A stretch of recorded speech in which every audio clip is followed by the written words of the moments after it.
Halo guys, selamat datang kembali di HC Suka Cerita, channel yang membahas segala informasi tentang cerita, sejarah, dan asal-usul suatu tempat.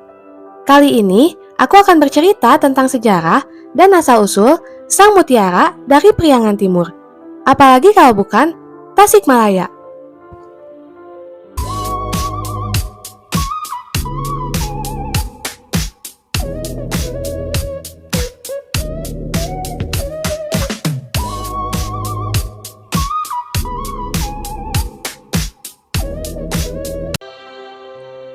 Tasikmalaya dijuluki Sang Mutiara dari Priangan Timur karena wilayah ini berperan penting di selatan Provinsi Jawa Barat dan berada di sebelah timur. Berada di jalur utama selatan Pulau Jawa, kota ini menyimpan banyak potensi pariwisata dan budaya, kerajinan, wisata belanja, wisata religi, hingga potensi usaha kecil menengah. Kota ini memiliki jejak peradaban yang menarik untuk diulas. Pada abad ke-7 hingga abad ke-12, di wilayah Kabupaten Tasikmalaya, terdapat pemerintahan kebataraan dengan pusat di sekitar Galunggung.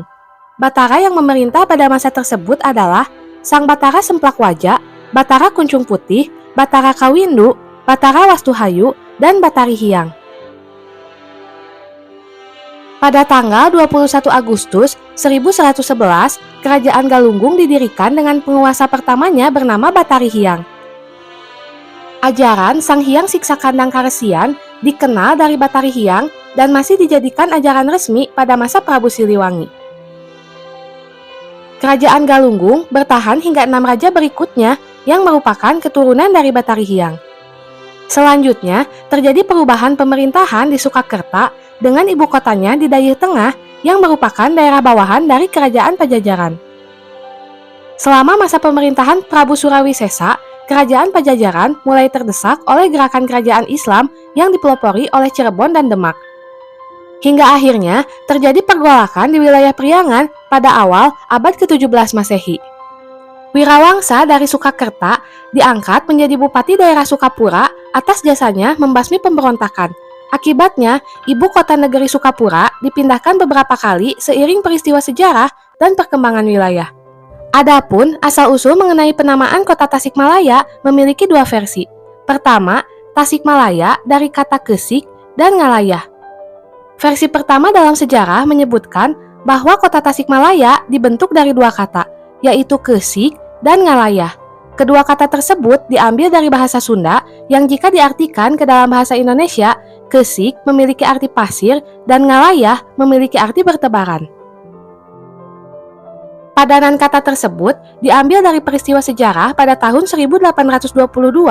Pada tahun tersebut terjadi letusan Gunung Galunggung yang sangat dahsyat dan memiliki pengaruh besar terhadap Kabupaten Sukapura.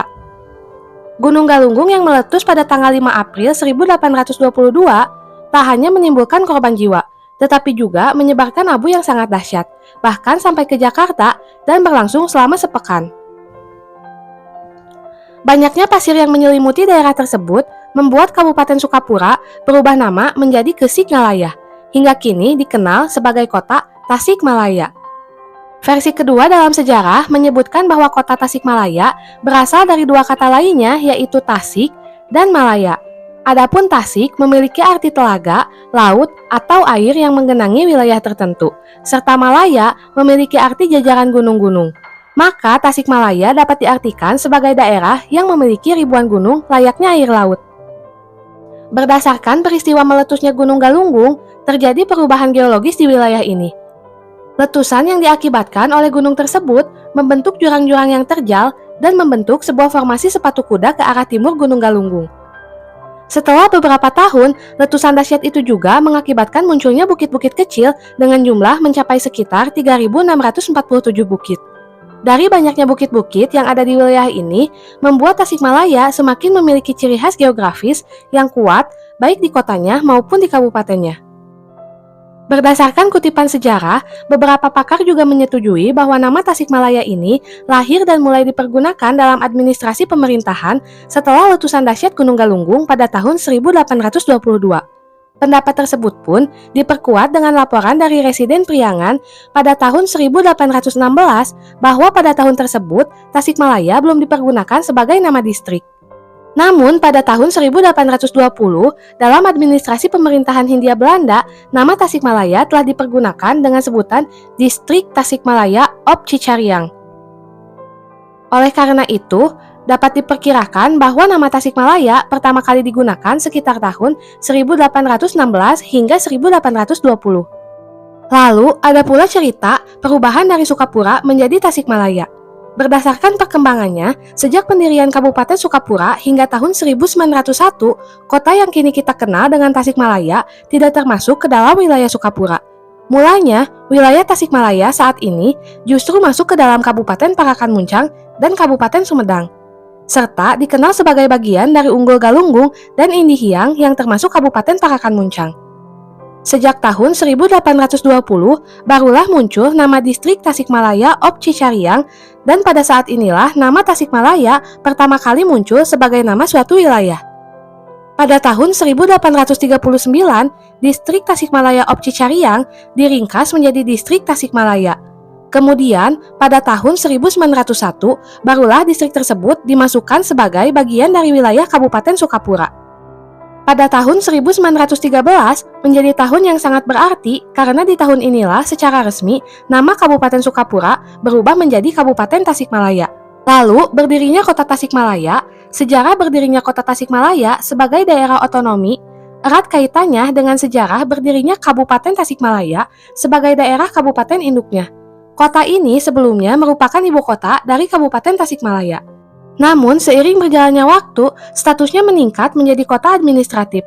Tepatnya pada tahun 1976 saat A. Benyamin menjabat sebagai Bupati Tasikmalaya. Berubahnya kota administratif tersebut menjadi pemerintahan kota yang mandiri terjadi pada masa pemerintahan Kabupaten Tasikmalaya yang dipimpin oleh Bupati Haji Suljana WH.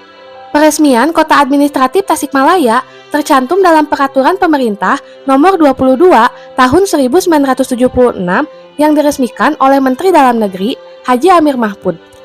Adapun wali kota administratif pertama adalah Dr. Andes Haji Oman Rusman yang secara langsung dilantik oleh Gubernur Jawa Barat Haji Aang Kunaevi.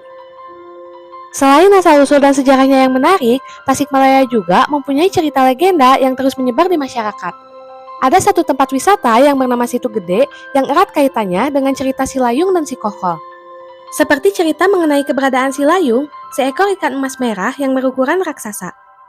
Menurut cerita, jika Silayung muncul ke permukaan air, maka langit di Situ Gede akan muncul lembayung. Langit senja di Situ Gede akan indah dengan warna kuning kemerahan. Jika sudah begitu, maka para pemancing biasanya menyudahi aktivitasnya karena takut terjadi hal yang tidak diinginkan. Ada penduduk sekitar yang mengatakan bahwa pada beberapa tahun silam, ada seorang pemancing yang marah-marah atau menggerutu karena tidak dapat ikan saat memancing. Tiba-tiba Silayung muncul, hanya terlihat matanya yang besar berkedip. Karuan pemancing itu kabur ketakutan. Kisah lainnya menimpa seorang pemancing yang berhasil mendapatkan ikan emas warna merah berukuran kecil.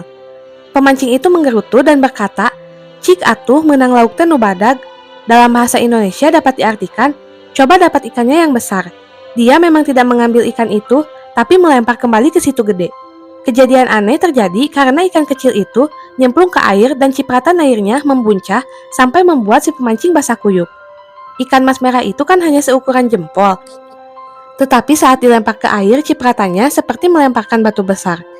Selain Silayung, ada pula ikan lain yang menjadi mitos di Situ Gede, yaitu Si Kokol yang merupakan ikan raksasa tetapi jenisnya berbeda. Si Kokol adalah jenis ikan deleg atau ikan gabus raksasa. Si Kokol biasanya muncul dan terlihat oleh warga yang naik perahu atau rakit di Situ Gede. Mitosnya, penampakan si Kokol akan terjadi pada warga yang naik rakit atau perahu tetapi berbicara sembarangan atau berperilaku tak elok. Mitos si Kokol ini sering membuat perahu atau rakit terbalik karena disundul oleh si Kokol. Jika musim kemarau, debit air Situ Gede kerap menyusut drastis. Lalu, lantas di mana keberadaan Silayung dan si Kokol? Menurut warga setempat, kedua ikan itu konon bermigrasi ke Situ Lengkong Panjalu Ciamis. Kata orang tua dulu, Situ Gede dan Situ Panjalu memiliki keterkaitan, bahkan saling terhubung. Silayung dan si Kokol juga ada di Situ Panjalu. Kata warga lainnya mengatakan dulu di Situ Gede ini ada pantangan, yakni larangan bagi warga Sumedang untuk datang ke Situ Gede. Dulu kalau warga Sumedang datang, langit di sekitaran Situ Gede langsung gelap dan mendung. Lalu oleh Kuncen diumumkan agar yang merasa orang kelahiran Sumedang segera pergi dari tempat tersebut. Dia menjelaskan mitos itu terjadi karena dalam cerita legenda Situ Gede ada semacam konflik dengan orang Sumedang sehingga muncul kutukan atau larangan bagi warga Sumedang yang datang ke Situ Gede. Menurut cerita rakyat, ada larangan selama 7 turunan yang tidak memperbolehkan orang Sumedang datang ke Situ Gede. Tapi sekarang mitos itu sudah jarang terjadi, mungkin karena sudah lebih dari 7 turunan. Oke guys, itulah sejarah dan asal-usul Tasikmalaya yang dapat aku sampaikan dalam video ini. Jangan lupa support terus channel ini ya dengan cara like, komen, dan subscribe. Bye-bye!